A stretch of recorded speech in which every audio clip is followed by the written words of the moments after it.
Kamusta? At welcome sa Rocky Mountaineer Station dito sa Vancouver. Ngayon, sasakay tayo ng Rocky Mountaineer patungong Silangan sa kanilang unang biyahe pakanluran.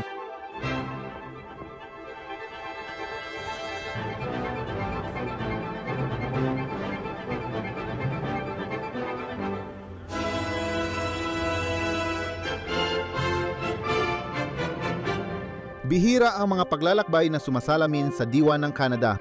Ang mga riles ay humahati sa bundok, umaatunggal ang ilog sa ilalim at ang tren ay nag-ukit ng landas sa kasaysayan. Hindi ito isang karaniwang biyahe. Ito ang unang daan pakanluran, sinusundan ang ruta ng unang transkontinental na riles ng Canada na pinagsasama ang tagumpay ng inhinyeriya at karangyaan ng mga bundok. Samahan mo ako sa pagsakay sa Rocky Mountaineer at maranasan ang pakikipagsapalaran sa Canadian Rockies.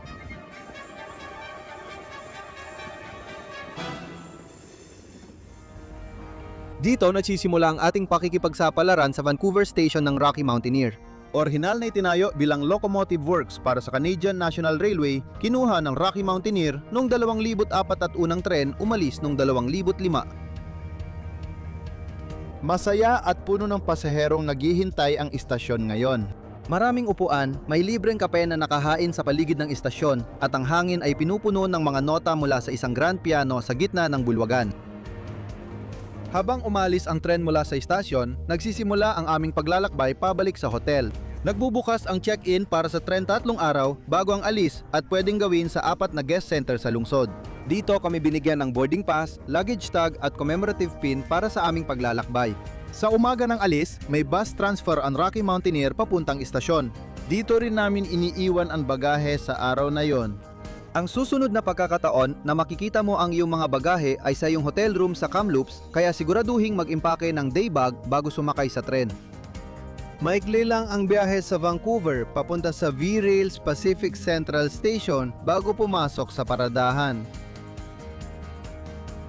Ramdam ang kasabikan sa paligid, handa at naghihintay na ang ating tren habang tayo ay papasok. Ngayon, isang mabilis na paalala bago tayo sumakay.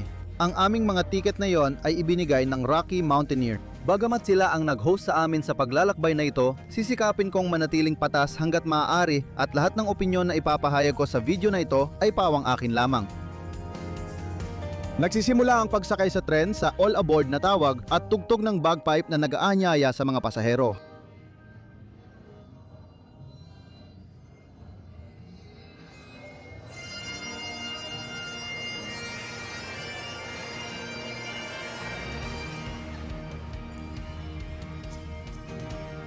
Narito na ang unang biyahe ng Rocky Mountaineer papuntang Kanluran.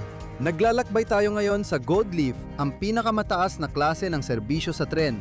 Namumukotangi ang bi-level na bago ng Gold Leaf kumpara sa single level na Silver Leaf at sa aming CB, 13 na huling bago ng tren na yon. Sinalubong kami ng crew at pulang alpombra, may mga bandila ng Canada at British Columbia sa entrada. Umakyat kami sa hagdan at pumunta sa likod ng tren para hanapin ang upuan namin. Numero 1 at 2 ang magiging tahanan namin sa susunod na 2 araw. Nagbigay ng mabilis na paliwanag ang crew tungkol sa bagon, nagsara ang mga pinto at umalis na ang tren mula Vancouver. Well, halos! Katulad ng huli naming sakay sa Rocky Mountaineer, nagsimula rin ito sa paatras na maniobra para may lagay kami sa tamang riles papuntang Silangan sa Rockies. Dahil alas 8 ng umaga ang alis, ang unang gagawin ay almusal. Ang almusal ang una sa 5 pagkain sa tren, kasunod ang tanghalian mamaya at almusal, tanghalian at magaan na hapunan bukas. Pagbaba namin, makikita agad ang unang benepisyo ng Gold Leaf Service, ang nakalaang kainan. Matatagpuan sa ibaba, ang kainan ay may 36 na upuan booth seating, malambot na ilaw, puting tablecloth at tamang mga pinggan. Dahil higit 3-6 na tao kada bagon, hinati kami sa 2 batch sa kainan. Unang araw, una kaming batch sa kainan. Ikalawang araw, pangalawang batch kami at binigyan ng pastry para hindi magutom bago almusal. Ang menu ng almusal ay may halo-halong pagpipilian at sobra-sobra ito, kaya pwede kang pumili ng iba naman sa ikalawang araw. Sinimulan ko sa kape at orange juice, tapos binigyan agad ako ng mainit na croissant.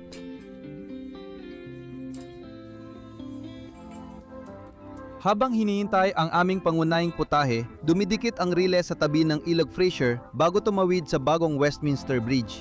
Napansin agad ang haba ng tren namin habang tumatawid sa ilog. Nakaabot na sa dulo ng tulay ang lokomotibo bago pa kami lumiko sa ilog.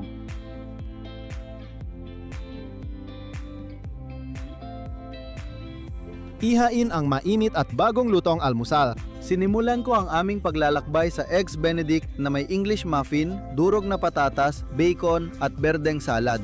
Isa pang pagpipilian para sa almusal ay ang smoked salmon avocado toast na inihain kasama ng pickled beets at malambot na nilagang itlog.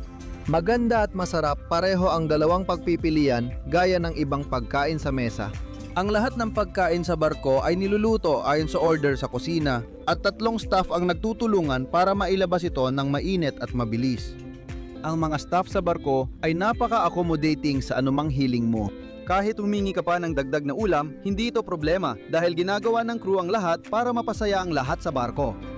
Para sa may dietary restrictions na naglalakbay, sobrang accommodating ang Rocky Mountaineer. Bago umalis, maaari magsumite ang bawat pasahero ng kanilang dietary restrictions at ang mga staff sa loob ng tren ay mapaplano ng maaga para mapagsilbihan ng bawat isa ayon sa kanilang pangangailangan. Masarap ang almusal pero gusto ko munang huminga ng sariwang hangin. Sa Gold Leaf, madali lang gawin yan. May open air viewing platform sa dulo ng bawat Gold Leaf na bagon. Maluwag dito at siguradong dito kami magtatagal ng karamihan ng oras namin.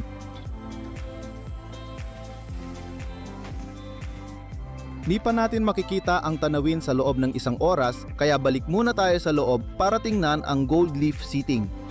Lahat ng passenger cars sa Rocky Mountaineer ay dome cars na may paikot na bintana para sa tanawin ng bundok mula sa taas. Ang Gold Leaf ay may 2x2 na upuan na gawa sa malambot na leather at napakaluwag ng legroom. May 1 talampakan at kalahating legroom bawat hanay at konting espasyo sa ilalim para sa personal na gamit. May iba't ibang babasahin sa bulsa sa likod ng upuan tulad ng milepost na pahayagan, katalogo ng paninda at menyu ng inumin mula sa full service bar.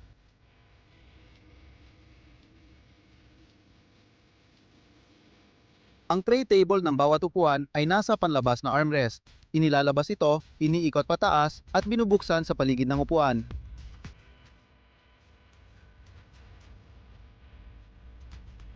Gustong magpicture ng lahat sa eroplano pero ayaw nilang maubusan ng baterya. Kung paubos na ang baterya mo, may saksakan at USB-A port sa bawat pagitan ng upuan, isa bawat pasahero. Mahalaga ang pag-aayos ng upuan para sa komportableng biyahe. Ang Gold Leaf na upuan ay may elektronikong adjustable na sandalan, patungan ng paa, lumbar support at built-in na seat heater para sa malamig na araw sa Canada.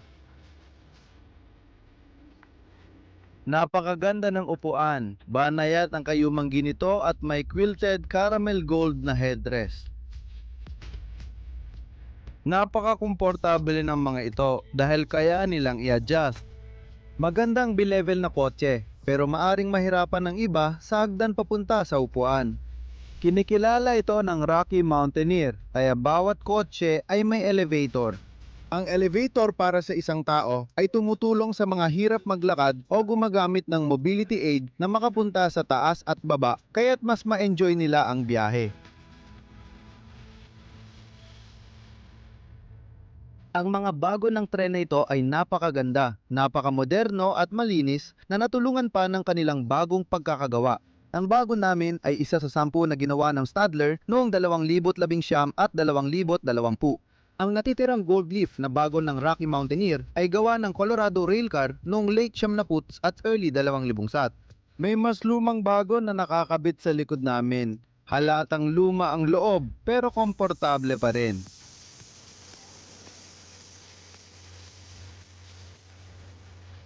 Gaano man kaganda ang Gold Leaf na bagon, reklamo ko lang ay ang kalinisan ng bintana.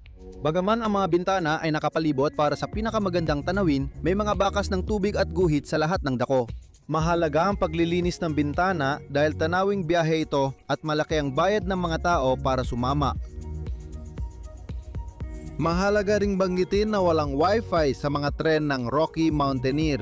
Hindi naman ito issue dahil sapat na ang tanawin sa labas para malibang habang nasa tren. Pagkatapos ng ikalawang batch ng almusal, nagbubukas na ang bar para sa araw. Bagamat nasa unahan ang bar, direkta pa ring pinagsisilbihan ng crew ang mga pasahero sa kanilang upuan. May iba't ibang inumin na available sa biyahe. Mayroon kaming mga cocktail, lokal na beer, alak, cider at non-alcohol na inumin.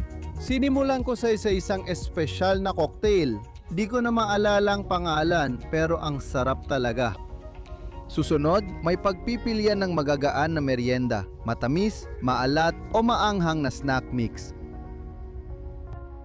Unti-unting lumilitaw ang unang tanawin sa makapal na mga puno.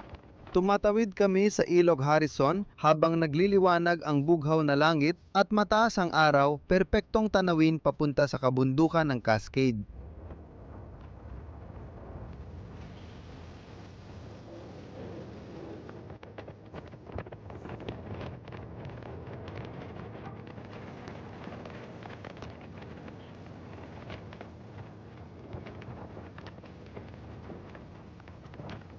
Lumiko kami pahilaga sa pamamagitan ng Hope upang simulan ang aming biyahe pahilaga sa Fraser Canyon. Pana-panahong lumilitaw at nawawala ang magagandang tanawin sa likod ng makakapal na punong nasa tabi ng riles.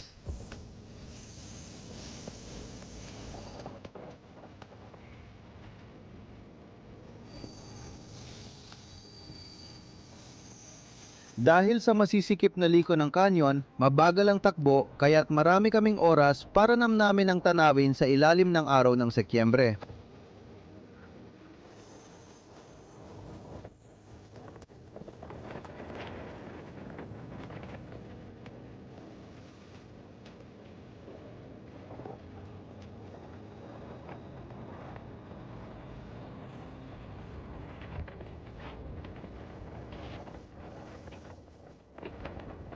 Paikot-ikot kaming umakyat sa canyon, nawawala sa paningin ang tren habang kumikurba sa mga riles.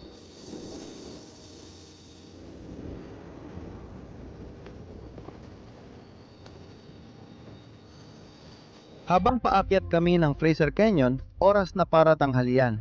Nasa dining car ulit kami at ang crew ay umuupo sa tapat namin habang dumarating pa ang mga pasahero. Ang tanghalian ay may 3 putahe, bagong lutong focaccia, pagpipili ang pangunahing ulam at 2 panghimagas. Agad inihain ng bagong lutong focaccia pag-upo namin.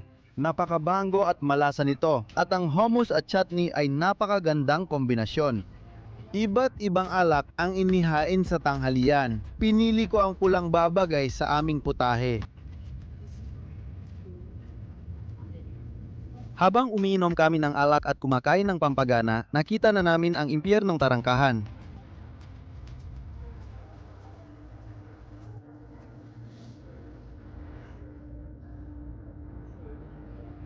Ang impyernong Tarangkahan ang pinakamakitid na bahagi ng Fraser Canyon na may lapad na 110 talampakan ng ilog.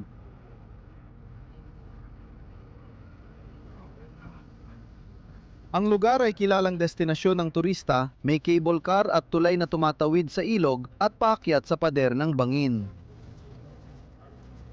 Ngayong tanghalian, pinili kong kainin ng strip loin steak na mukhang napakasarap tulad ng almusal.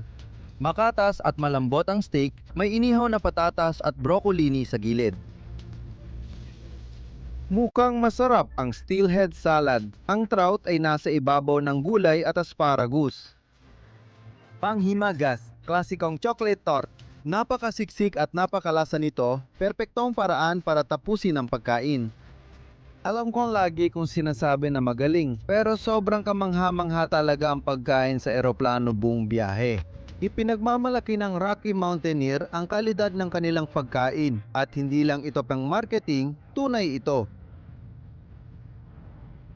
Habang nasa ibaba, pwede nating tingnan ang pangatlo at siguro pinaka-importanteng pasilidad sa lower level, ang mga banyo. Bawat gold leaf na bagon ay may 2 banyo, isa regular at isa accessible. Maluwag ang accessible na banyo para sa mobility aid, may inidoro sa dulo at lababo sa kabila. Ang lababo at sabon ay parehong touchless at may mga paper towel na nakastock sa mga lagayan sa itaas ng basurahan. Halos pareho ang regular na pasilidad, pareho may inidoro at lababo. Parehong nasa magandang kondisyon sa buong biyahe. Habang bumabalik kami sa viewing platform, kitang-kita ang ganda ng Ilog Fraser na may maputlang berdeng tubig na mabilis dumadaloy.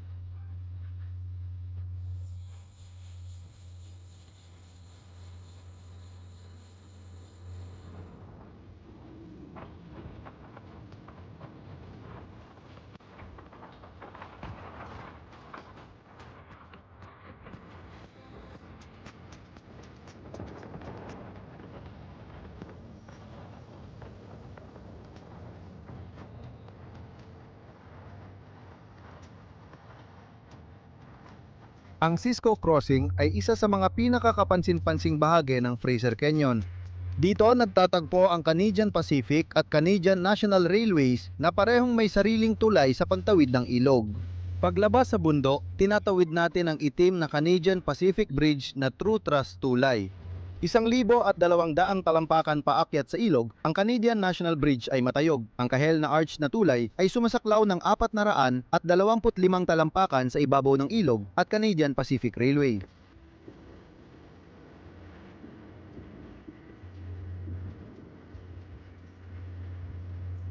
Bagamat pag-aari ng makakompetensyang kumpanya, ang dalawang tren dito ang bumubuo sa pangunahing two-track na linya sa Fraser Canyon. Ang Canadian Pacific Line ay para sa tren pahilaga at ang Canadian National Line naman ay sa mga sasakyang patimog.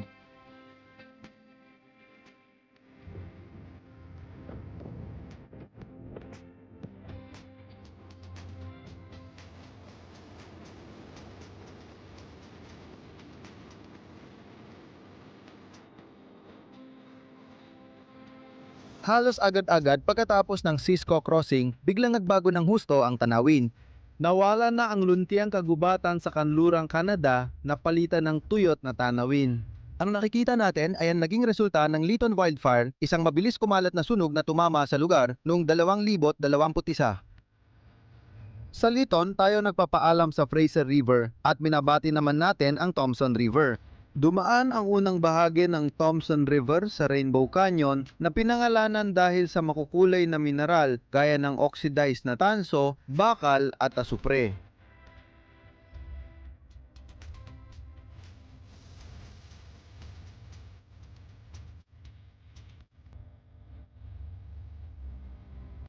Mas mainam sigurong hayaan na lang magsalita ang mga tanawin kaysa pag-usapan pa natin habang dumadaan.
Habang tinitingnan natin ang tanawin, mag-enjoy na rin tayo ng isa pang inumin.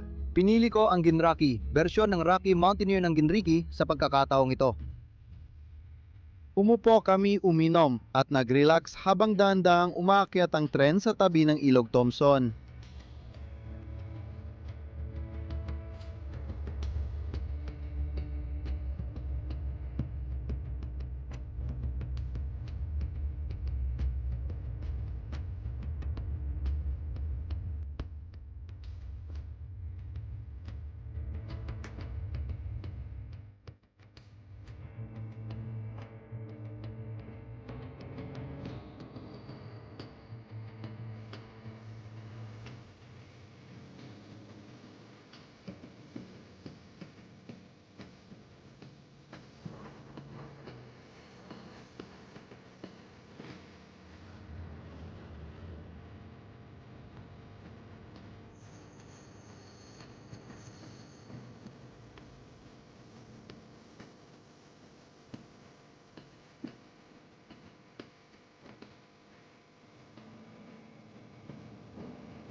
Ang paglalakbay sa kanayunan ng British Columbia ay nangangahulugang makakakita ka talaga ng mga hayop sa kagubatan.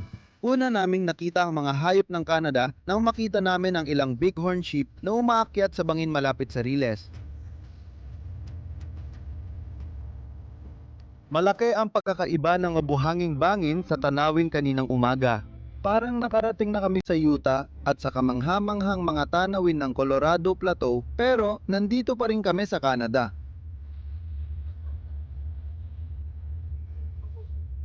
Magmasid sa Walashin Bridge habang papalapit ang tren sa Kamloops Lake. Sa ibabaw ng truss ay may malaking pugad ng osprey, pinakamalaki sa lahat ng ruta ng Rocky Mountaineer. Hindi lang malaki ang pugad, kundi pinaniniwala ang mahigit 100 taon na itong naroon.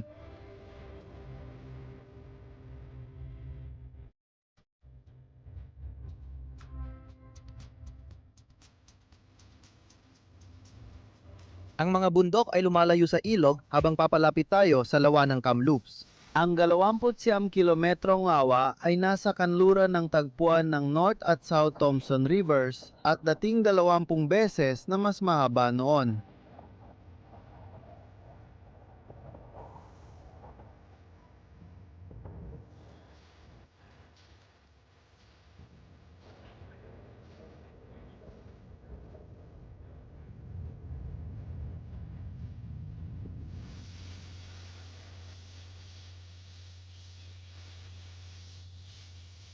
Dahil makatabi ang mga riles sa gilid ng lawa, naging tuloy-tuloy ulit ang daloy ng kargamento. Habang papunta tayo sa silangan, may Canadian National Tanker na tren na dumaan pa kanluran at tinakpan ang tanawin ng lawa.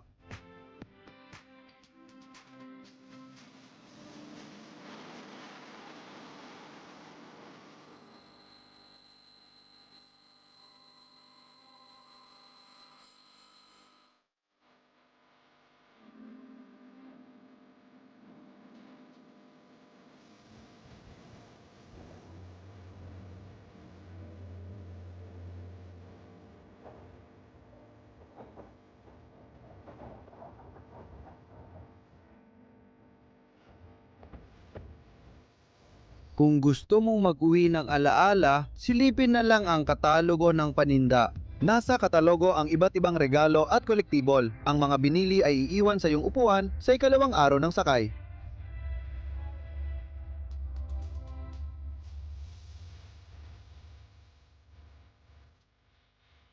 Napapaligiran tayo ng mga suburb pagdating sa Kamloops. Tumatawid tayo sa North Thompson River at istasyon ng Via Rail bago pumasok sa Kamloops Depot ng Rocky Mountaineer. Kahit ilang araw ang biyahe ng Rocky Mountaineer, hindi natutulog ang mga pasahero sa tren.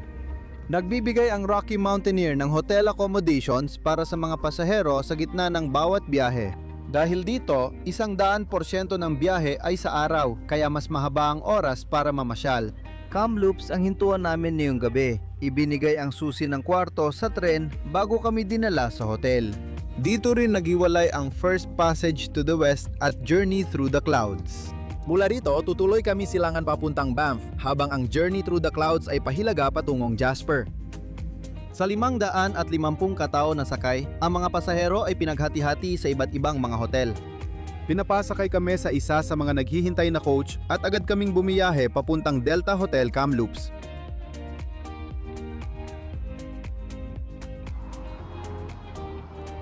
Karaniwan lang ang kwarto para sa isang Marriott Hotel. May 2 queen bed at maganda ang banyo. Bagamat hindi ito ang pinakabunggang matutuluyan, higit pa itong komportable para sa isang mahimbing na tulog sa gabi. Pinakamahalaga, naghihintay na ang bag namin pagdating. Pagkatapos namin lumabas para kumain ng hapunan, oras na para matulog dahil maaga kaming gigising para sa ikalawang araw.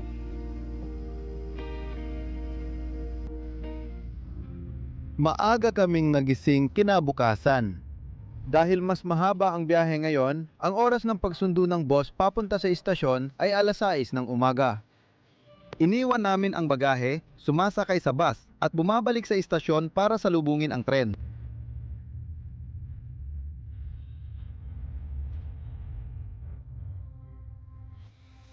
Malugod kaming tinanggap ng crew sa tren, hinanap ang upuan at papunta na sa Rockies.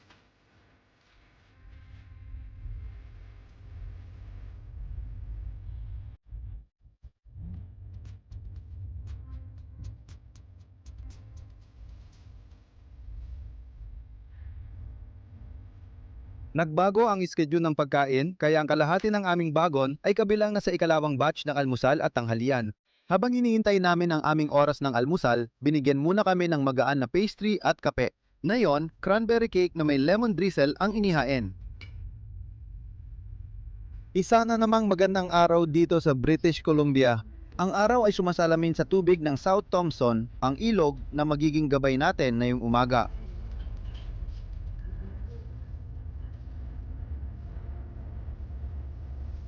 At magmasid ka sa mga pampang para sa mga hayop, baka makakita ka ng ilang agila.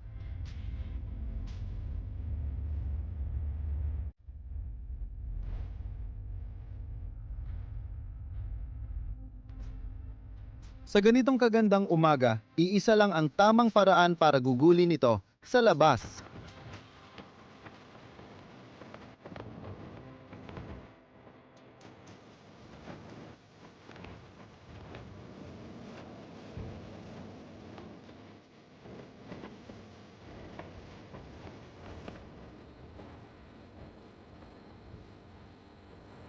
Siyempre, trend pa rin ito sa Hilagang Amerika, kaya kailangan nating tumigil sandali para magbigay daan sa kargamentong tren. Pero hindi rin naman masama ang timing dahil oras na para mag-adahan. Handa na ang mga mesa pagpasok namin at pareho pa rin ang menu kagaya kahapon. Muli, nagsisimula ang agahan sa juice at kape, kasunod ang croissant bilang aming pangunahing putahe.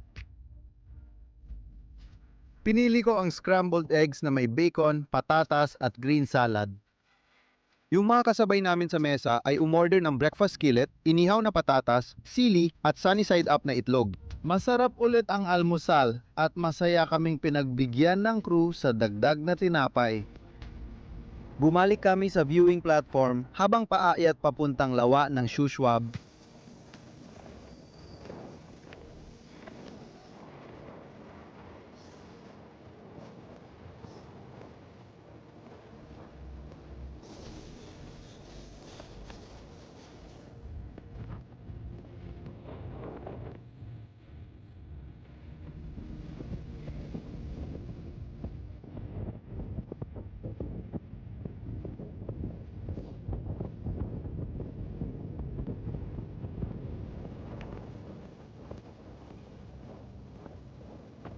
Sa maliit na komunidad ng kanu namin, nakilala ang pinakamalaking tagahanga ng First Passage to the West, si Doris.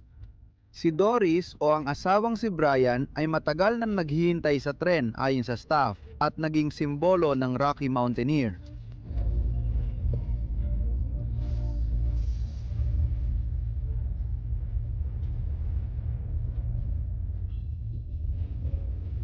Magandang tanawin sa umaga ang lawa ng Shuswap na napapaligiran ng luntiang mga bundok sa kabilang pampang.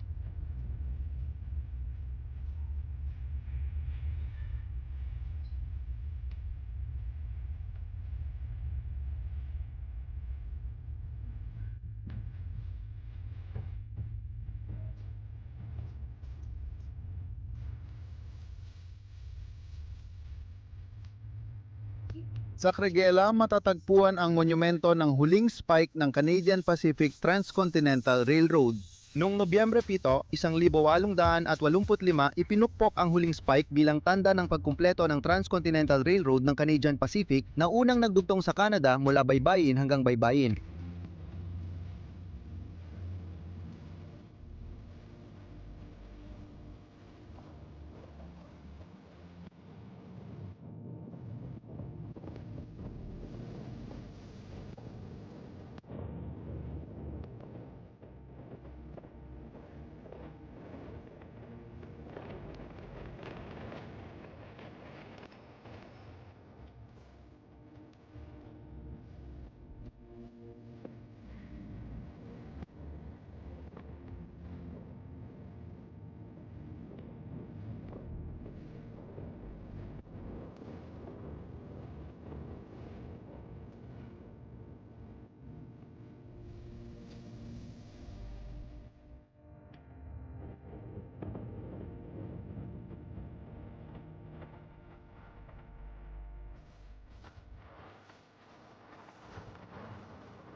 Ang Revelstoke ang panimulang punto ng ating paglalakbay sa Ilog Ilisiluet. Tatawirin natin ang ilog ng 10 beses sa susunod na 64 na milya at ang makitid na sapa at matataas na bangin ay kamangha-mangha ang tanawin.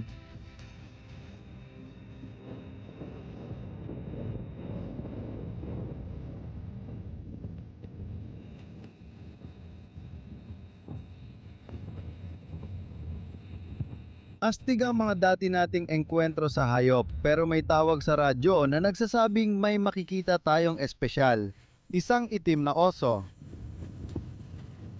Nakaupo lang ang oso at mukhang nag-e-enjoy sa tren. Sino mag-aakala na mahilig din pala sila sa tren? Ito ang una sa dalawang itim na oso na nakita namin sa biyahe. Yung pangalawa nakita mga 1 oras matapos pero di ko na nakuha ng video. Maniwala ka, nandun talaga siya.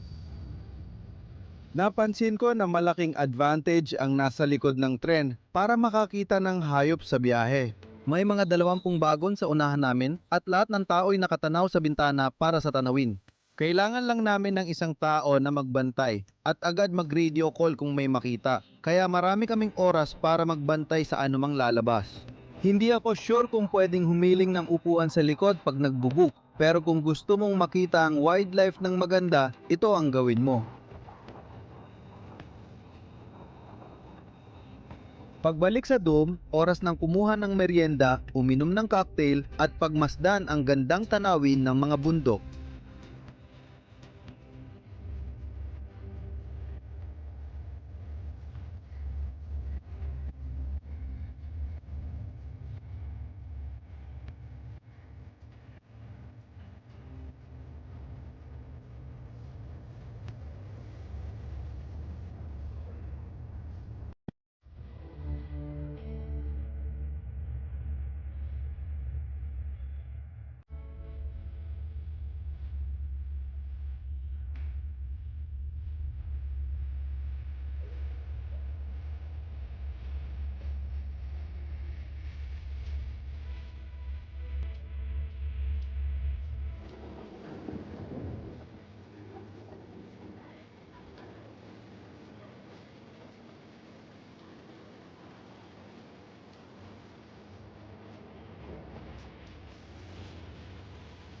Magmasid ka para sa isang hindi na ginagamit na tulay ng tren sa kabilang pampang.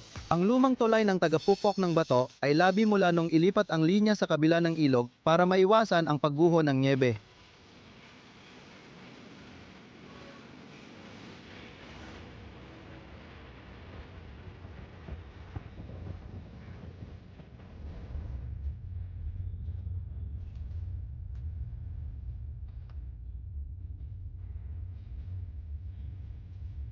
Tampo ang bundok ng Selkirk pagpasok sa Glacier National Park.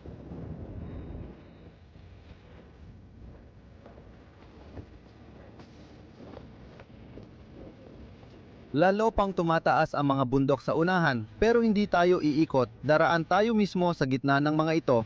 Itinayo noong 1914 ang Conot Tunnel ay 5 milya ang haba sa ilalim ng bundok McDonald, dinadaanan ng tren para maiwasan ang delikadong kondisyon sa Rogers Pass. Habang pumapasok kami sa Lagusan, tinatawag na kami para sa tanghalian. Medyo iba ang menu ng tanghalian ngayon kumpara kahapon, gamit ang parehong mga pangunahing sangkap pero nire-remix para makagawa ng panibagong masasarap na pagpipilian. Pinili ko ang pork tenderloin at lemon lavender pasta bilang dessert.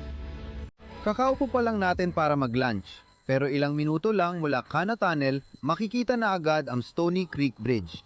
Sa kaliwa ng tulay, bumabagsat ang Stony Creek mula sa Hermit Glacier. Sa kanan, bumubukas ang Beaver Valley sa isang kamangha-manghang tanawin.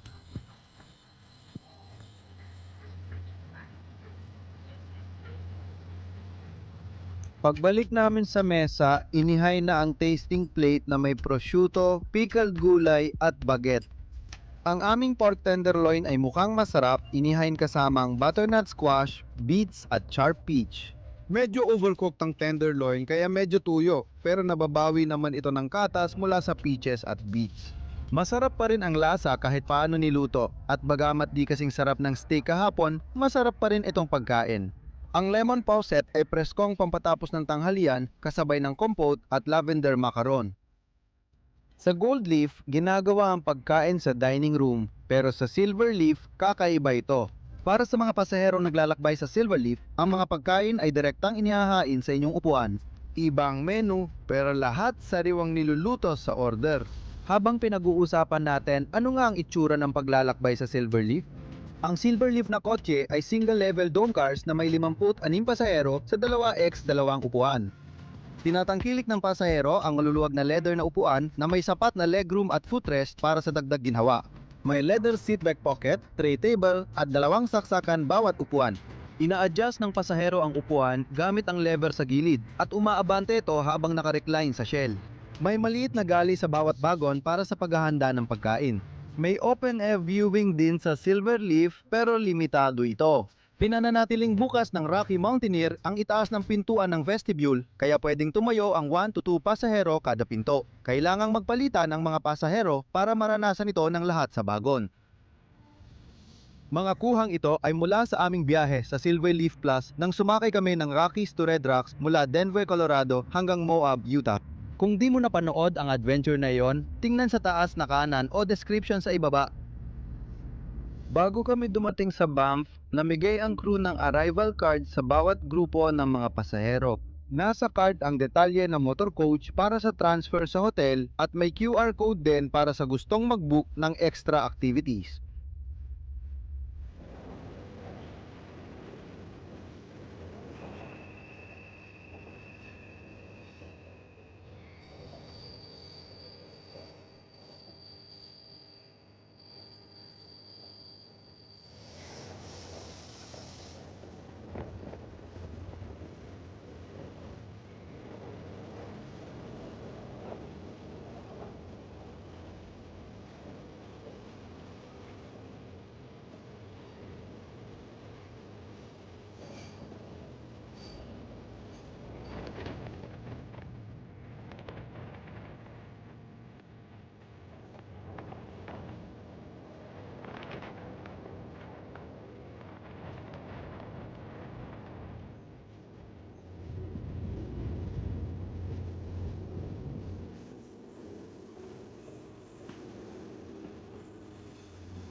Ang Rocky Mountaineer ay pinangalan sa Rocky Mountains. Sa loob ng 1.5 araw, di pa rin kami nakarating sa Rockies.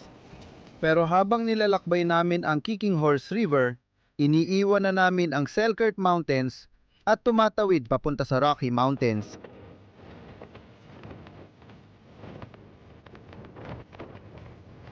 Nakakamangha ang tanawin. Napapaligiran kami ng malalaking tuktok at unti-unting lumilitaw ang Continental Divide mula sa usok at ulap na parang pader ng bato sa abot tanaw.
Para matawid ang Continental Divide, kailangan natin ng tulong ng inhinyeriya.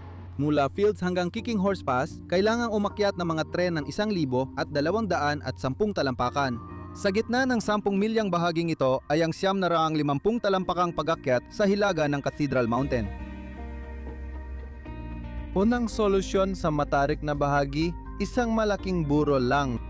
Tinawag itong Big Hill. Ang riles ng tren noong 1,884 ay bumaba sa antas na 4.5% sa loob ng 4.1 milya. Ibig sabihin, kada 100 talampakang nilalakad, may 4.5 talampakang pagbaba. Ito ay higit doble sa karaniwang 2.2% para sa mga pangunahing riles ng tren, kaya't napakapanganib gamitin ito ng regular, ngunit pansamantalang solusyon lang naman ito noon. Pagkatapos nito, ginamit pa ito ng 25 taon. Sa wakas, noong 1907 dalawang spiral na lagusan ang itinayo na ginaya mula sa mga nasa Switzerland.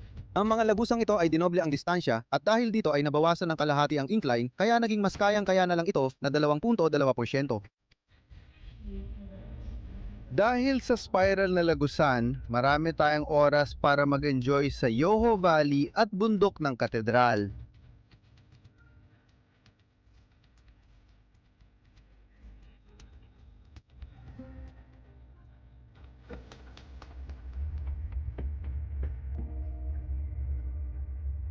Sa pagtawid natin sa Continental Divide, tumatawid din tayo papasok ng Alberta.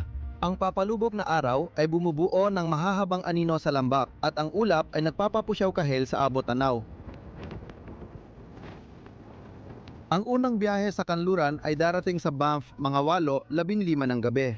Dahil gabi na, binigyan kami ng magaan na hapunan bago tumigil sa Lake Louise. Sa iyong upuan, ihahain ang hapunan, manok, mashed potatoes at halo-halong gulay. Iisang menu lang ang pagpipilian.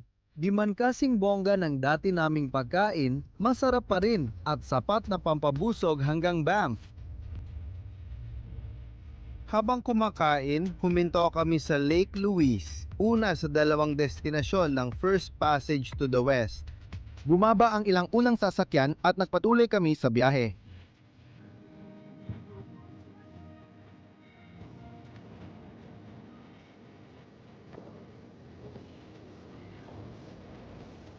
Kahit puno na ng magagandang tanawin ng araw, handa pa ring magpakitang gilas ang ruta mula Lake Louise hanggang Banff sa huli. Ang huling milya ay sumusunod sa Bow Valley kung saan makikita sa gitna ang asul na Bow River.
Habang papalapit ang pagtatapos ng ating paglalakbay, kailangan nating pag-usapan ang presyo. Ang Rocky Mountaineer ay isang luxury tourist train, kaya mataas ang presyo. Gaano kataas? Tanong mo. Ang Gold Leaf tickets mula Vancouver papuntang Banff ay nagsisimula sa 2,326 United States dollars bawat tao, na talagang mataas. Mayroon ding opsyon na Silver Leaf na nagkakahalaga ng humigit kumulang 1,713 dolyar. Mahal man ang Gold Leaf tickets, pero kasama na rito ang biyahe sa tren, maasikasong crew, bagong lutong pagkain, unlimited na inumin, at matutuluyan sa Kamloops. Madalas may diskwento o promo ang Rocky Mountaineer sa website nila, kaya abangan ang mga deal pag magbubook ng ticket. Mahirap tanggapin ang presyo, pero kung gusto mo ng relaxing at all-inclusive na land cruise, perfect ang Rocky Mountaineer. Handa ka bang magbayad para sa biyahe na ito? Sabihin sa akin sa komento. Bago matapos ang biyahe sa tren, nagbigay ng huling salita ang crew at namigay ng postcard na may pirma bilang alaala. Habang nagpapasalamat ang crew, gusto ko ring magpasalamat sa kanila. Sina Alicia, Yajay, Seamus at Katie, napakahusay ninyong lahat, at si Chef Eric ay kamangha-mangha sa kusina. Salamat sa inyong lahat sa magandang karanasan. Lubos din akong nagpapasalamat sa Rocky Mountaineer sa pagbibigay ng ticket namin sa First Passage to the West. Hindi talaga kapani-paniwala ang paglalakbay na ito at malaking pribilehiyo na maibahagi ko ito sa inyo. Habang humahaba ang anino mula sa kanluran, bumagal kami pagdaan sa Vermilion Lakes at dahan-dahang pumasok ang tren sa Banff sa dulo ng linya. Hindi kapani-paniwala ang paglalakbay na ito. Mula sa magagandang tanawin, ilog, hayop at sunog sa kagubatan, kumpleto na ang unang paglalakbay papuntang kanluran. Ngayong tapos na ang paglalakbay at bago sumakay sa coach papuntang hotel, oras na para tapusin ang video ngayong araw. Kung nanatili ka hanggang dito, gusto ko lang magpasalamat sa iyo. Alam kong mahaba ang video na ito, pero walang ibang paraan para maipakita ang ganda ng rutang ito kung paikliin pa. Sa susunod na linggo, sasakay tayo ng Freccia Rossa high-speed train ng Trenitalia mula Paris papuntang Milan, dadaan sa Alps. Magbibiyahe tayo sa executive class na may mabilis na takbo, magagandang tanawin ng bundok, premium na pagkain at eksklusibong upuan. Ang biyahe na ito ay isa sa pinakamahusay sa Europa, kaya abangan ang episode na yon. Siya nga pala, kung bago ka lang dito, lubos kong ma-appreciate kung i-click mo ang subscribe button sa ibaba. Libre lang ito at talagang nakakatulong para masuportahan ang channel.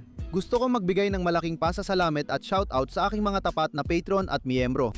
Kahanga-hanga kayong lahat at ang inyong napakalaking kabutiang loob ay, gaya ng dati, lubos kong pinahahalagahan. Kung gusto ninyong dalawa na mapabilang ang inyong pangalan sa video o gusto lang talagang suportahan ang channel sa iba't ibang paraan, pumunta lang kayo sa mga link sa ibaba ng description. Pero sige, yun lang ang meron ako para sa araw na ito. Salamat sa pagsama sa akin at magkita tayo sa susunod.